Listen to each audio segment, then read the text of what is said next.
আকাশ আর নীলার পরিচয় হয়েছিল ভার্সিটির লাইব্রেরিতে। আকাশ ছিল একটু শান্ত স্বভাবের, আর নীলা ছিল চঞ্চল প্রজাপতির মতো। আকাশ ছবি আঁকতে ভালোবাসত, আর নীলার শখ ছিল আকাশের আঁকা ছবির নিচে ছোট ছোট কবিতা লেখা। তাদের সম্পর্কটা ছিল বসন্তের বিকেলের মতো স্নিগ্ধ। আকাশ সবসময় বলতো, নীলা, আমি হয়তো অনেক দামি উপহার দিতে পারবো না, কিন্তু সারা জীবন তোমার হাতটা শক্ত করে ধরে রাখবো। নীলা হেসে বলতো, হাত ছাড়ার অধিকার আমি তোমায় দেইনি, আকাশ গু। বিচ্ছেদের সুর।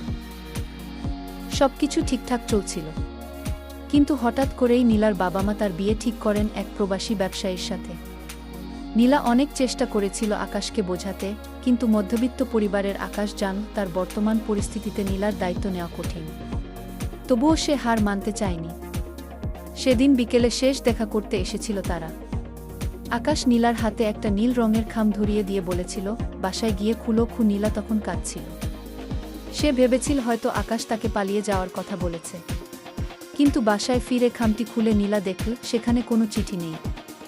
আছে শুধু একটা সাদা কাগজ, যার এক কোণে আকাশের একটা ছোট পেন্সিল স্কেচ, যেখানে নীলা একা দাঁড়িয়ে আছে দিগন্তের দিকে তাকিয়ে। সেই শেষ কথা। পরদিন নীলা আকাশকে ফোন করলে আকাশ শুধু একটি কথাই বলেছিল, নীলা, ভালোবাসা মানে শুধু পাওয়ার নাম নয়। আমি চাই তুমি সুখে থাকো। আমার শূন্যতা যেন তোমার সুন্দর ভবিষ্যৎ নষ্ট না করে। ব্যাস, সেই শেষ কথা। এরপর আকাশ শহর ছেড়ে চলে যায়। কোনো এক অদ্ভুত অভিমানে সে নিজের ফোন নম্বর, সোশ্যাল মিডিয়া সব বন্ধ করে দেয়।